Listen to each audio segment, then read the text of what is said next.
Cumprimentamos a todos os irmãos presentes com a paz do Senhor. Vamos abordar, do conhecimento dos irmãos, uma seita que é muito ativa, não só no Brasil, mas em todo o mundo,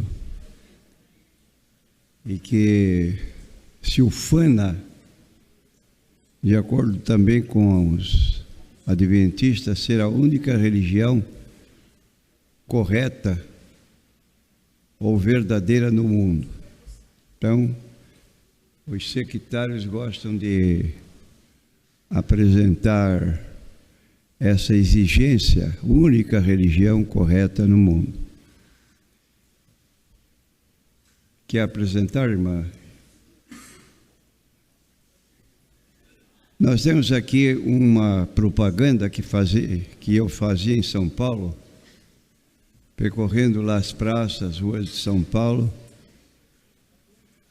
fazendo o desafio às testemunhas de Jeová, porque ler livros nossos eles não leem. Pode dar que ele não vai ler, vai rasgar. Não recebe qualquer literatura nossa. A única maneira de que eles pudessem tomar conhecimento das nossas atividades é pondo-se sanduíche. Tem lado de frente e lado de fora. Então, o grande assunto que as testemunhas de Jeová anunciam quando batem nas portas é a respeito da batalha do Armagedon, que está no livro do Apocalipse. E ele tem uma expressão já conhecida: olha o Armagedon. Olha o Armagedon. E essa palavra, embora não seja conhecida da maioria das pessoas, mas ela tem uma conotação no livro do Apocalipse como se ocorrência do último dia, uma grande batalha que vai se desencadear no mundo inteiro.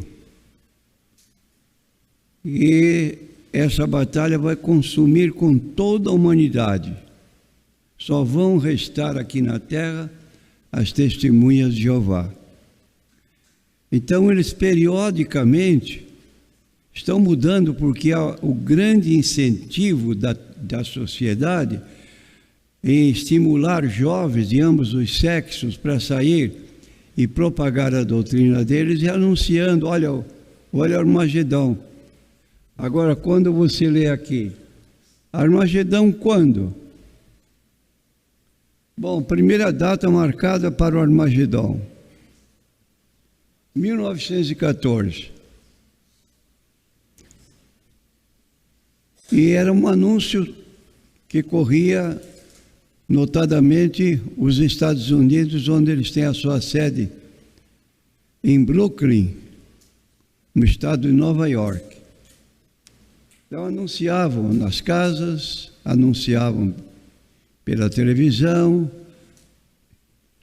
qualquer propaganda era feita nesse sentido. Olhe, cuidado com o Armagedon. Você pensa, chega numa casa, 8 horas da manhã no domingo.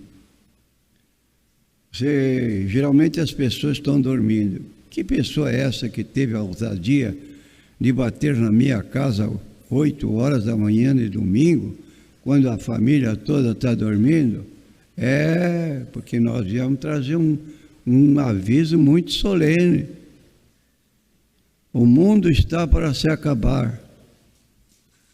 E aqui nós estamos anunciando para pôr a família em alerta, para poder escapar da catástrofe da batalha final do Armagedon.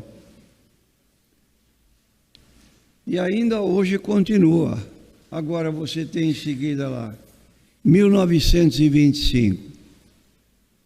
De 14 para 25, quantos anos correram? 11 anos? Não. 11 anos. Já passaram-se 11 anos, já dá margem de a pessoa ter esquecido a primeira data, e agora já está uma nova data sendo anunciada. em 1925, ocorreria essa catástrofe tão apontada. E continuaram na mesma fã. E não aconteceu nada. Passou 25, não deram satisfação, simplesmente deixaram passar.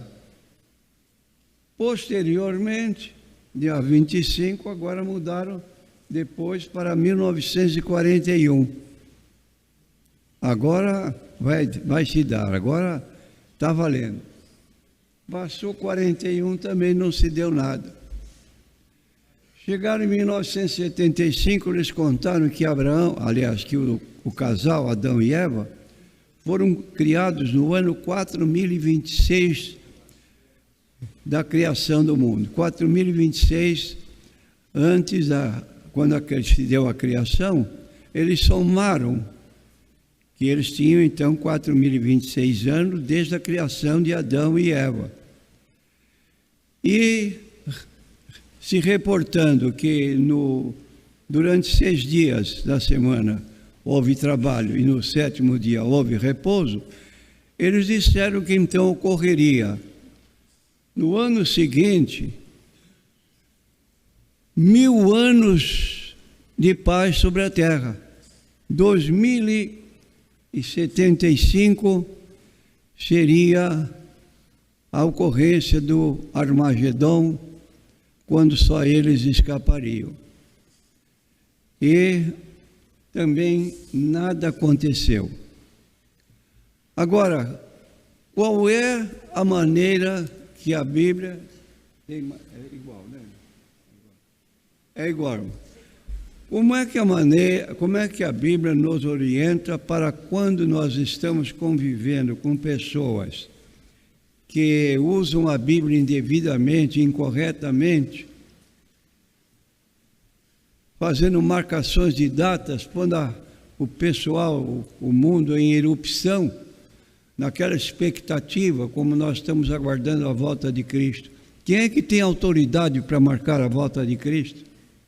Só Ellen G. White, como eu disse ontem. Foi-me revelado o dia e a hora da volta de Cristo. Eu e mais 144 mil ouvimos a voz.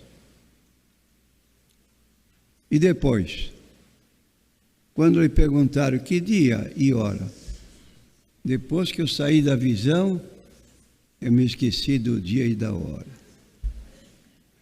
Esse aqui é contrário, irmãos. Muda a data, aleatoriamente. E sabe que já tem uma nova data para o Armagedon? Já tem a data de 2034, baseados no fato de que Adão demorou 120 anos para construir a arca. E esses 120 anos já estão praticamente sendo base para um tipo de uma catástrofe, não como se deu no Armagedão, mas uma catástrofe que vai atingir a humanidade inteira, que é a Batalha do Armagedão. Então, 2034, nós estamos que ano?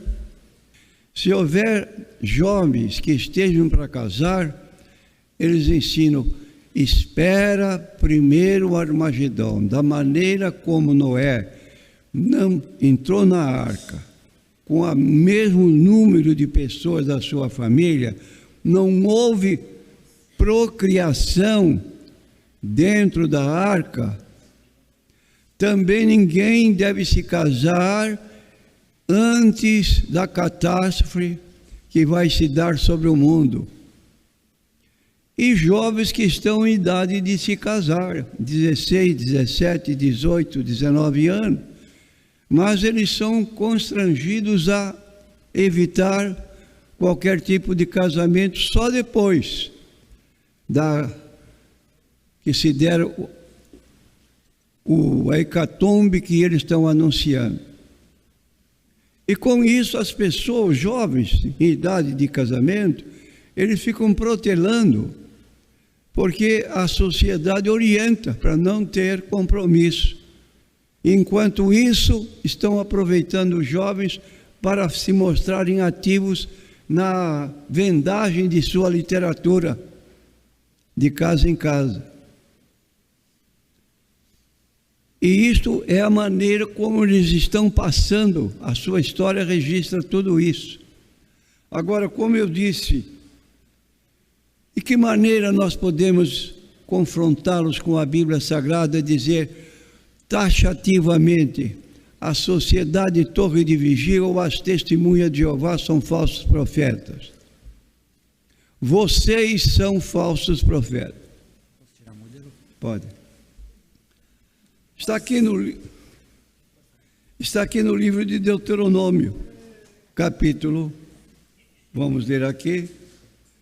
Quando um profeta falar alguma palavra em meu nome, que eu não lhe tenho mandado falar, ou que falar em nome de outros deuses, o tal profeta morrerá. E se disser no teu coração: como conhecerei a palavra que o Senhor não falar? Quando o tal profeta falar a palavra em nome do Senhor, indicando uma data, e não acontecer, ele falou soberbamente, não tenhas temor dele, o tal profeta morrerá. Então, segundo a lei de Moisés, ele era morto porque anunciou um acontecimento futuro, usou o nome de Deus para ter aceitação e a profecia não se cumpriu. De modo que as testemunhas de Jeová se caracterizam por esta forma: marcar Armagedon, um após o outro. Quando não acontece, mudam a data, e as pessoas que estão em fase assim de qualquer estudo superior devem parar o estudo para poder se ater apenas à ocupação de distribuir as revistas que eles publicam e anunciar para os homens que está aí o perigo na iminência de acontecer. Então, isto, irmãos, é fora da Bíblia Sagrada e é um meio que não se justifica, porque em Mateus 28, Jesus disse: ide, fazei discípulos de todas as nações, batizando-os em nome do Pai e do Filho e do Espírito Santo. Admitimos o arrebatamento da igreja, admitimos a segunda vinda de Cristo, mas Jesus disse: daquele dia e hora ninguém sabe. Não podemos especular e dizer à igreja que o arrebatamento vai ser em época tal e que a vinda de Jesus se dará também em dia, mês e ano tal. Não temos autoridade na Bíblia Sagrada. Vocês se lembram do que eu falei ontem sobre Ellen White? Ela teve uma revelação. Foi-me revelado o dia e a hora da volta de Jesus. Eu e mais 144 mil ouvimos a voz. Depois, curiosidade das pessoas: que dia e que hora foi marcada a volta de Jesus? Você lembra do que ela disse? Depois que eu saí da visão, me esqueci do dia e da hora. Então, irmão, todos esses grupos religiosos que abusam da confiança das pessoas e procuram enganá-las, repetindo novas datas, eles não são dignos da nossa atenção, porque estão usando de subterfúgio honestamente, no sentido de crer que aquilo que está sendo dito vai acontecer e não acontece, porque não tem apoio na Bíblia Sagrada. Então vamos agora, irmãos. Você está vendo esse livro aqui? Que livro é esse? Esse é um livro a Bíblia Sagrada, só que não é da nossa época, é um pouco mais antiga. Hoje eles já têm outras Bíblias, mas esta Bíblia aqui é um modelo do que fazem as testemunhas de Jeová com a própria Bíblia. Por exemplo, eu abro esta Bíblia aqui, começando pelo livro de Gênesis. No livro de Gênesis diz assim, capítulo 1, versículos 1 e 2. Abra a sua Bíblia para acompanhar a leitura.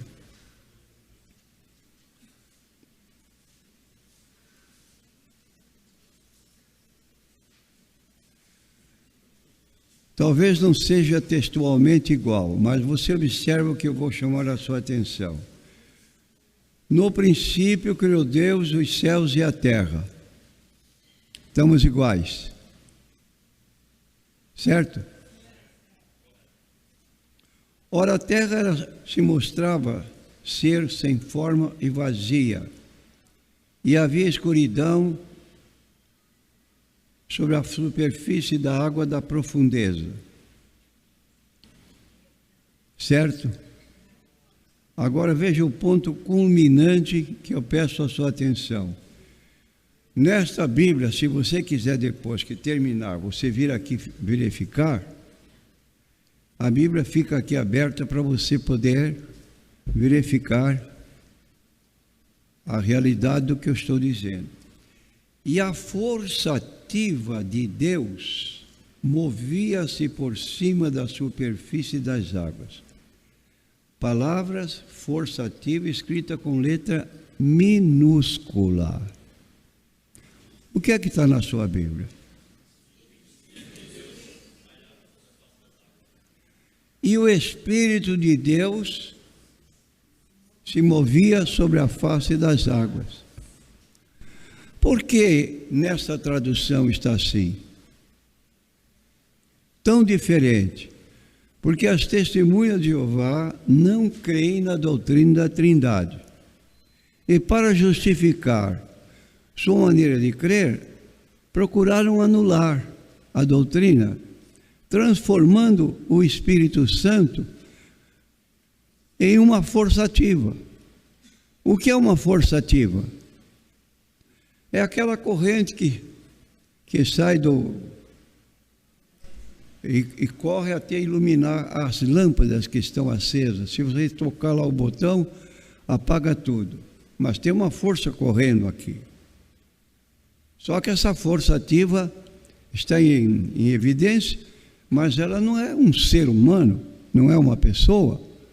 É apenas uma força que dimana da eletricidade. Mas agora, usar essa expressão força ativa para referir-se ao Espírito Santo constitui blasfêmia contra o Espírito Santo. E Jesus declarou: se alguém falar contra o Filho do Homem, será perdoado. Mas quem blasfemar contra o Espírito Santo não terá mais perdão. É um pecado sem perdão. E é uma profanação da Bíblia, irmãos. Eu tenho direito de estudar qualquer edição da Bíblia, mas eu não tenho direito de alterar o texto da Bíblia.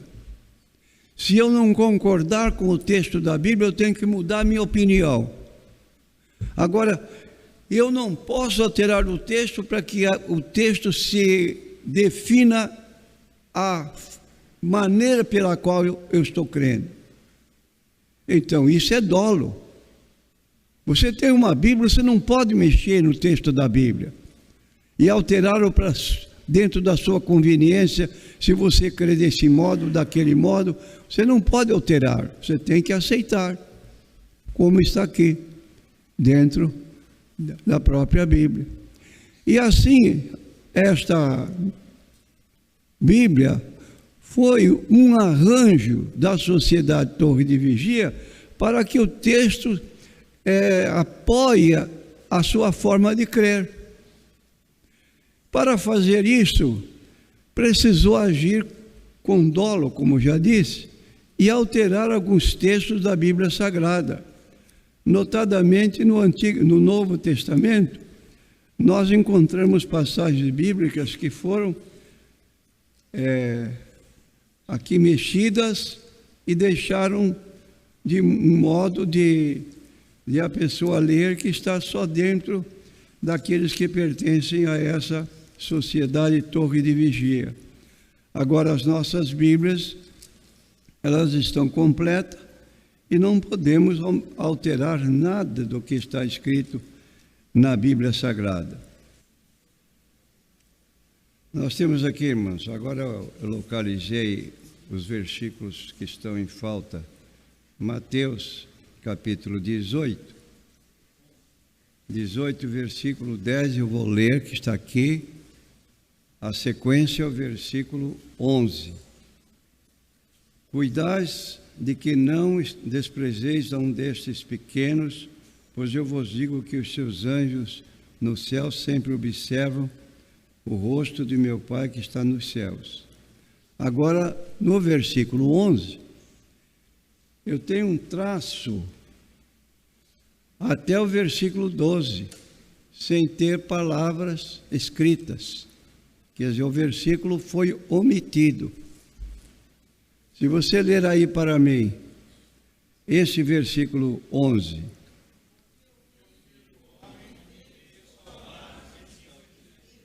Bom, está retirado. Só tem um traço. Por que será? Temos o direito de fazer isso? No livro do Apocalipse declara que não podemos acrescentar e que não podemos tirar. Quando tira, Deus tira da sua parte da árvore da vida. E quando acrescenta, as pragas que estão escritas no livro sobrevirão sobre a pessoa que acrescenta. Outra indicação, Mateus 23 e versículo 14. Eu leio aqui, vou ler o versículo 13, se você quiser acompanhar, que está aqui completo. Agora o 14 está omitido. Ai de vós, escribas e fariseus hipócritas, porque fechais o reino dos céus aos homens, pois vós mesmos não entrais, nem deixais entrar os que estão em caminho para entrar. Agora leia para mim o 14, que eu não posso ler porque aqui não tem nada escrito.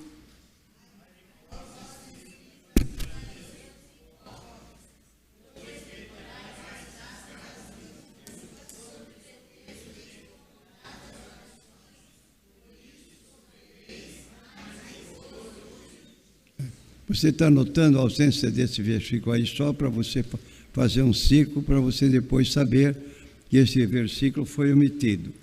Agora eu vou passar para outro. Marcos, capítulo 7, versículo 16. Marcos, capítulo 7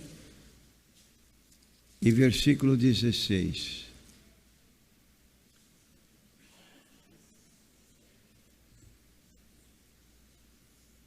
O meu só tem, aqui a Bíblia só tem até 15, o versículo 16 está com traço.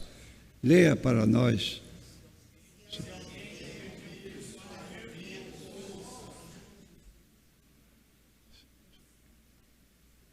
Já acabou? 9:44.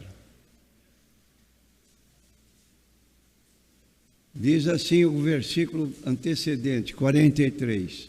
Se a tua mão te fizer alguma vez tropeçar, corta, melhor te é entrares na vida aleijado, do que ires com as duas mãos para a geena. Você sabe o que é a geena? Geena é o inferno no grego. Então nós temos Seol no hebraico, Hades no grego, é o lugar onde fica a alma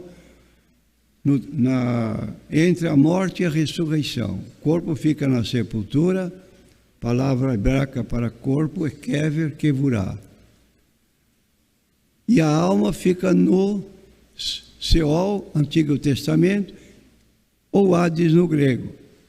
Dependendo de quem foi esta pessoa, tem dois lugares opostos, afastados por um grande abismo.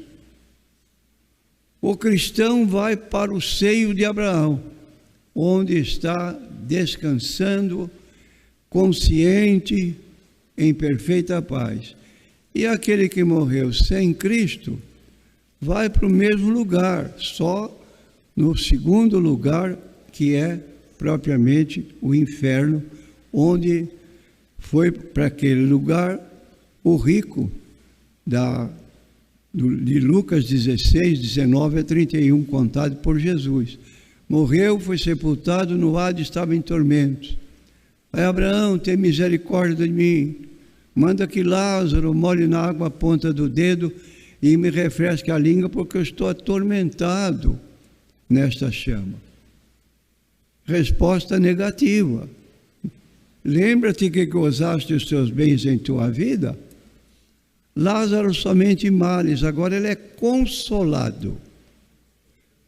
Uma pessoa consolada, em descanso, está bem ou está mal?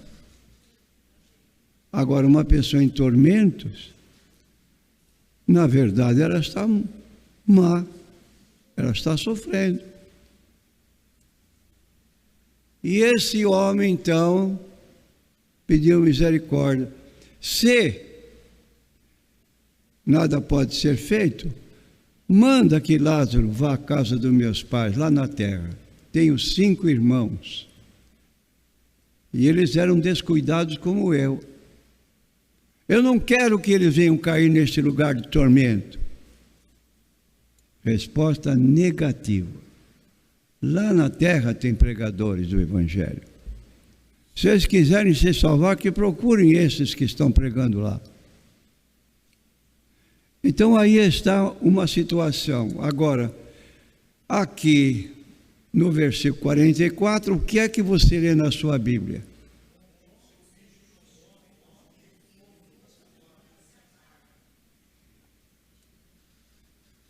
Versículo 46. O versículo 45 diz: se o teu pé te fizer tropeçar, corta-o. Melhor é entrar na vida coxo do que seres com os 2 pés lançados na hiena. Depois vem de novo o traço sem palavras.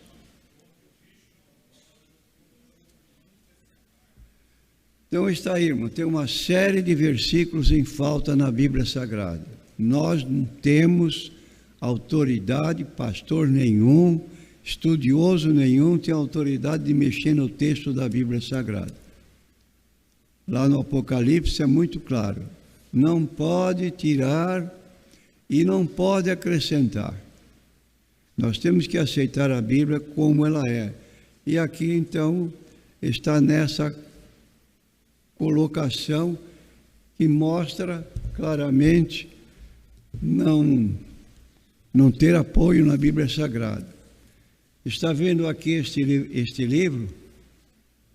Este livro foi encadernado por mim. O título deste livro é Raciocínios à base da Escritura. Quando você ouve uma TJ dar uma resposta para você rápida, assim, e você fica até suspenso, puxa, mas como é que essa gente pode dar uma resposta assim tão rápida com apoio da Bíblia Sagrada? Não pensa que isso é resultado de estudo da Bíblia. Esse livro aqui orienta como a resposta deve ser dada em determinadas situações, de acordo com a pergunta da pessoa, como ela fizer. Olha como ele orienta a pessoa a dizer, quando bate a porta: vim até esta casa para lhe oferecer um curso bíblico gratuito a domicílio. Se me permitir, gostaria de tomar apenas alguns minutos para lhe demonstrar como as pessoas em cerca de 200 países consideram a Bíblia em casa, em grupos de família. Olha, irmãos, isso aqui é engodo. Sabe o que é engodo? É engano. Por que você diz isso, pastor? Porque você, quando for orientado pela pessoa que visita, que vai lhe dar um curso sobre a Bíblia, ela não põe a Bíblia na sua mão.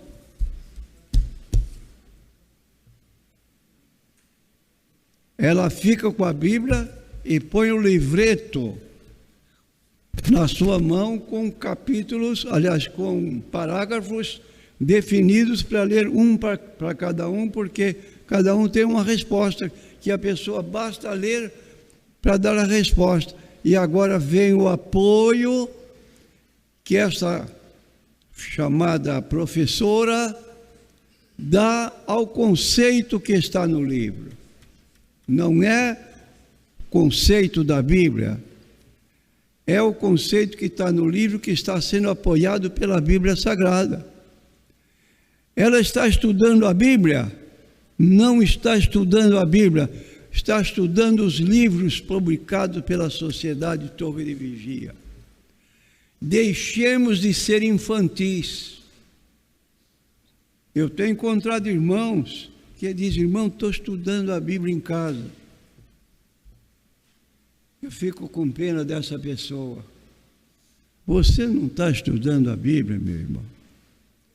Você está estudando o livro da Sociedade Torre de Vigia. Você não fica com a Bíblia na mão para acompanhar o que ela estiver lendo. Você vai comparar com a sua, na sua literatura o que ela está citando como apoio desse ponto de vista que aqui está registrado.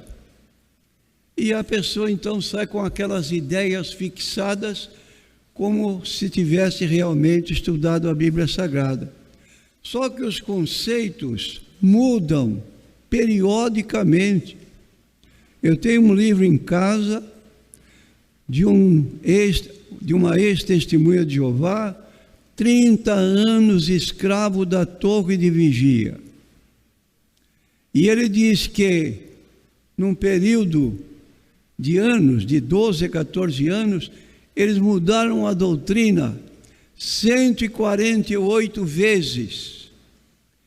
E o problema maior, irmãos, está na questão que esse grupo religioso é um grupo assassino. Mas não fala assim, pastor Natanael. É verdade. Como?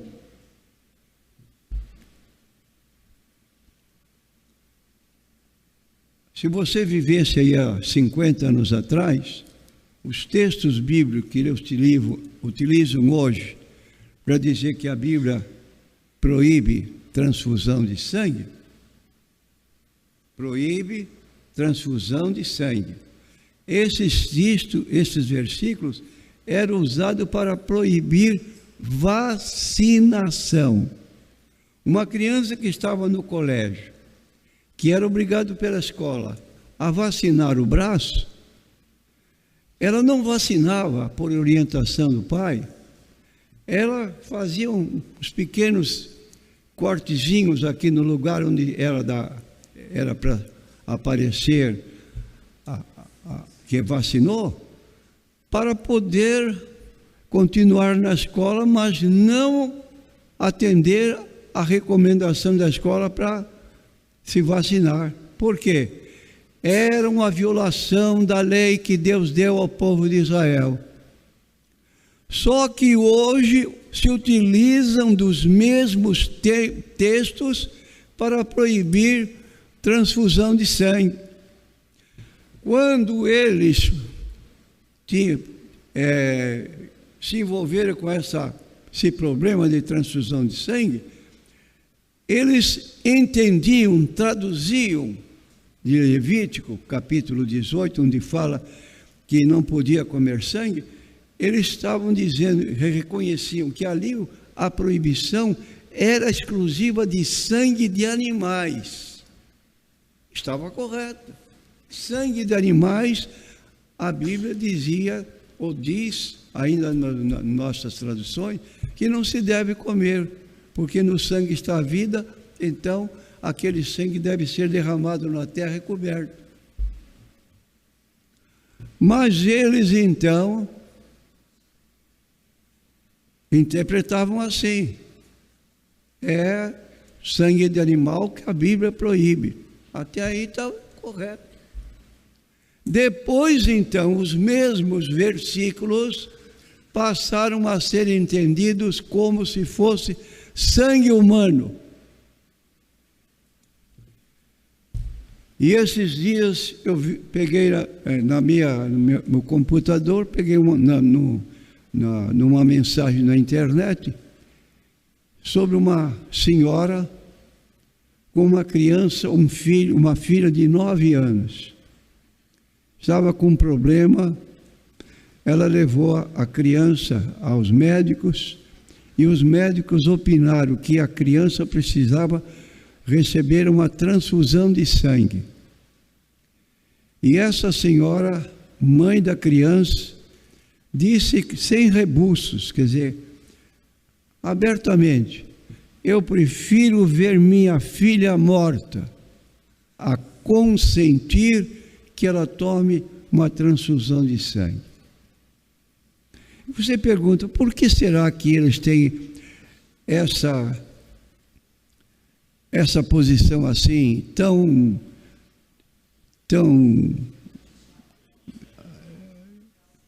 decidida? Porque se alguém hoje, uma testemunha de Jeová, receber uma transfusão de sangue para viver aí mais um pouco de anos, ele não vai ressuscitar dos mortos. Então se faz a pergunta: você troca uma vida aí de 8, 10 anos a mais na sua vida presente e deixa de fora uma ressurreição que você podia gozar por 1000 anos até perder de vista? Ora, a pessoa que crê numa doutrina dessa, ela vai fazer o quê? Quero viver mais, então eu vou receber, vou receber transfusão de sangue para que eu possa viver futuramente bastante. É engodo. Por que engodo? Porque na Bíblia não diz isso. A Bíblia declara que todos vão ressuscitar. Vou repetir, todos. Só que haverá 2 tipos de ressurreição: ressurreição para a vida e ressurreição para a morte. Está em João 5, 28 e 29. Ressurreição para a vida e ressurreição para a condenação. Mas todos os seres humanos vão ressuscitar. Só que vão ressuscitar uns para castigo e outros para bem-aventurança, dependendo da escolha que a pessoa fizer aqui na terra. Mas não temos, irmão, essa forma fanática de anunciar evangelho, às vezes trazendo desordem dentro de uma casa, porque uma família dividida numa solução dessa. Outra condição que você encontra: marido e mulher. Como é comum, a mulher mais religiosa, mulher aceita ser testemunha de Jeová.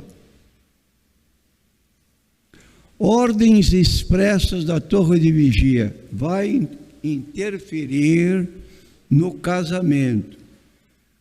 Você vai ter um espaço de tempo para conseguir ganhar o seu marido. Se não conseguir, só tem uma saída: abandone a casa.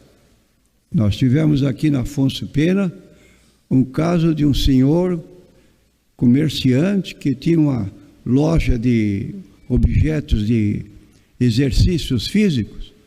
A mulher passou abandonou o marido tinha, aliás, a família tinha filhos, o pai ficou com os filhos não davam muita atenção ao pai porque ele estava ocupado na loja e se tornaram viciados.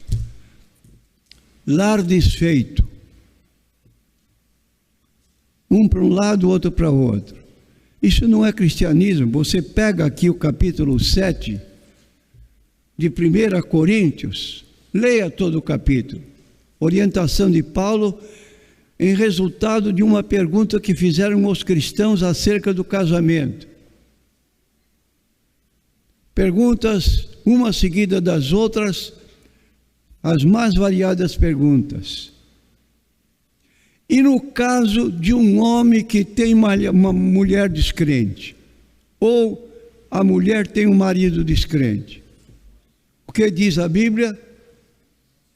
Se a mulher tem marido descrente e ele aceita conviver com ela, não o deixe. E vice-versa. O marido tem mulher descrente e esta quer viver com seu marido.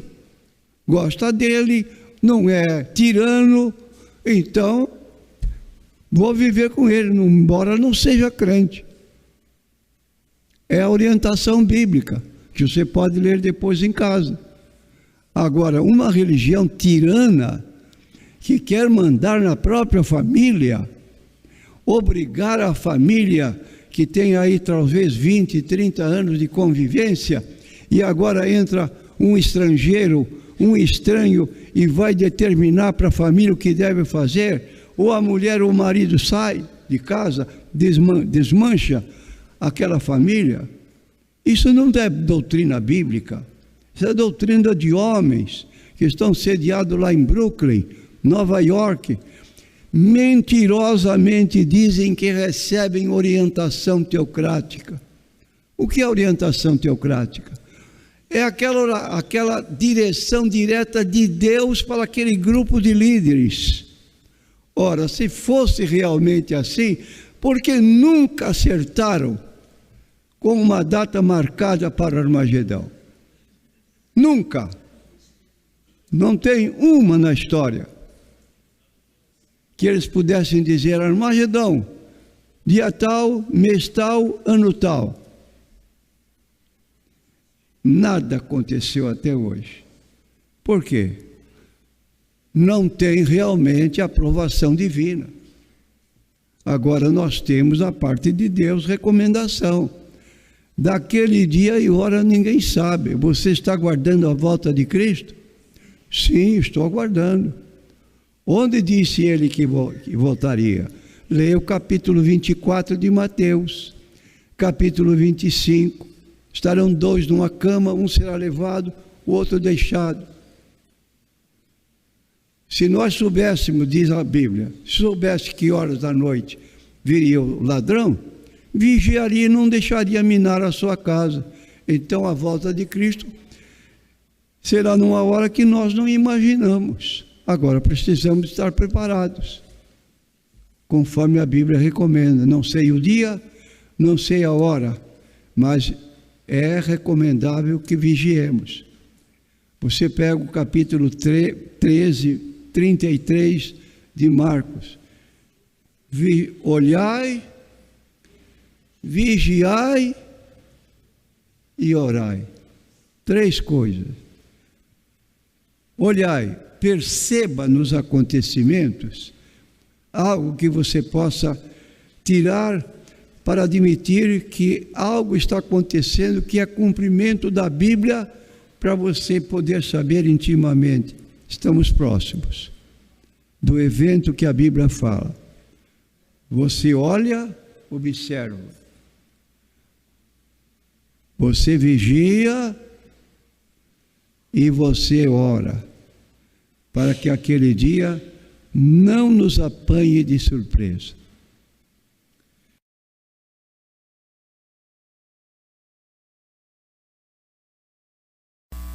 Boa tarde. Meu nome é Luiz Henrique. Pastor, eu gostaria de saber qual é o argumento que as TJs usam para justificar a ausência dos versículos na Bíblia deles? Irmãos, são versículos que deve assim ter qualquer coisa que comprometa. Porque tirar versículos da Bíblia Sagrada, por exemplo, é uma situação que eu confesso, nunca vi em qualquer atividade de outras organizações religiosas agir desse modo. Então, não se justifica. Mormente não temos o direito de atingir o texto da Bíblia. Nós não podemos alterar, mexer a nosso bel prazer. E essa situação que pessoas que perdem assim aquele temor de Deus agem alterando o texto, como essa Bíblia aqui. E outras Bíblias que já existem também nesse teor. Essa aqui é a Bíblia de 1927. Aqui no texto dessa Bíblia tem algo assim mais comprometedor. No capítulo 1, nós lemos assim, só para responder. Por exemplo, estou lendo Hebreus capítulo 1, versículo 5 em diante. A qual dos anjos disse jamais: Tu és meu filho, hoje me tornei teu pai. Novamente, eu é que me tornarei seu pai, e ele é que se tornará meu filho. Mas ao trazer novamente o seu primogênito à terra habitada, ele diz: e todos os anjos de Deus o adorem. Então aqui está dizendo que os anjos devem adorar Jesus. O que se faz? Troca a palavra adorar para prestar homenagem. Vamos ver agora em Mateus capítulo 8. Chega um leproso diante de Jesus. Ele faz um pedido: se quiseres, podes tornar-me limpo. Jesus responde positivamente: sim. E aqui então vou ler o texto que declara essa posição. Tendo ele, Jesus, descido do monte, seguiram-no grandes multidões, e eis que um leproso começou a prestar-lhe homenagem, dizendo: Senhor, se apenas quiseres, pode tornar-me limpo. Agora confira na sua Bíblia, se aí aparece a palavra prestar homenagem. O que consta da sua Bíblia?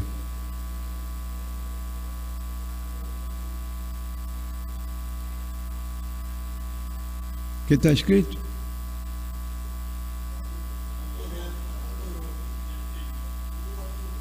O adorou.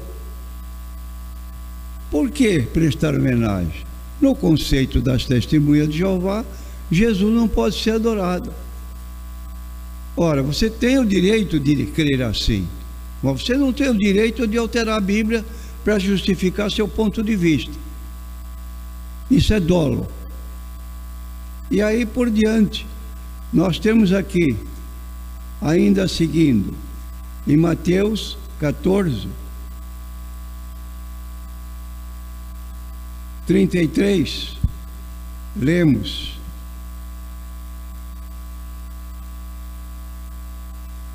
e os que estavam no barco prestaram-lhe então homenagem, dizendo: Tu és realmente o Filho de Deus.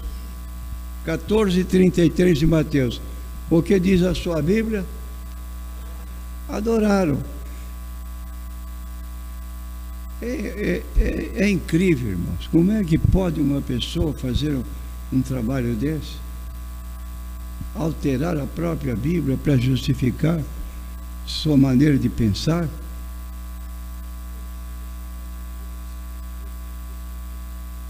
Vamos ver outro texto, irmãos. A recomendação aqui do irmão. 8 de João.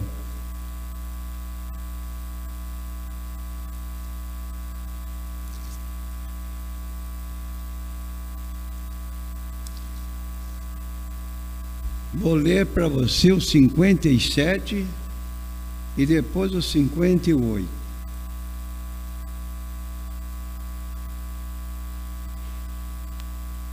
Portanto, os judeus disseram-lhe: não tens nem 50 anos e ainda assim viste Abraão? Abraão que viveu tão distante. Jesus lhe disse: digo-vos em toda a verdade, antes de Abraão vir à existência, eu sou. Está aí na sua Bíblia? Eu estou lendo aqui: eu tenho sido. Por que não está como está na nossa Bíblia? Se você pegar lá no livro de Êxodo 24, quando Moisés perguntou a Deus: o povo quer saber o meu nome?